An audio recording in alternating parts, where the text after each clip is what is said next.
ইংল্যান্ডের তরুণ cricketer Jacob Bethell সম্প্রতি ভারতের ক্রিকেট মহলে আলোচনায় কেন্দ্রে এসেছেন। আইপিএলের মেগা নিলামে রয়্যাল চ্যালেঞ্জার্স বেঙ্গালুরু তাকে 2.6 কোটি টাকায় দলে বেরিয়েছে।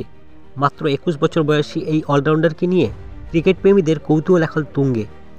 ক্রাইস্টচার্চে নিউজিল্যান্ডের বিপক্ষে তার টেস্ট অভিষেক স্মরণীয় হয়ে উঠেছে।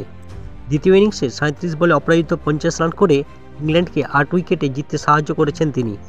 এছাড়া জো রুটের সঙ্গে 104 রানের টার্গেটে 23 রানে ইনিংস খেলে দলকে সহজ জয় এনে দেন তিনি। প্রথম ইনিংসে বেথেলের সংগ্রহ ছিল 10 রান। ম্যাচে ব্রাইডন কার্সের দুর্দান্ত পারফরম্যান্স 10 উইকেটের বিনিময়ে ইংল্যান্ডের জয়ের মূল কারণ হয়ে দাঁড়ায়। বেথেল আইপিএলে আরসিবির হয়ে খেলার জন্য দারুণ উত্তেজিত।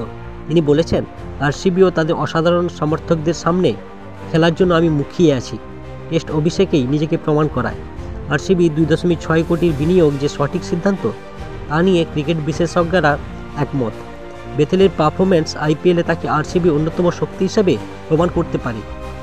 এরকম ক্রিকেটের নিত্য নতুন ভিডিও পেতে আমাদের চ্যানেলটিকে অবশ্যই লাইক, শেয়ার ও সাবস্ক্রাইব করুন।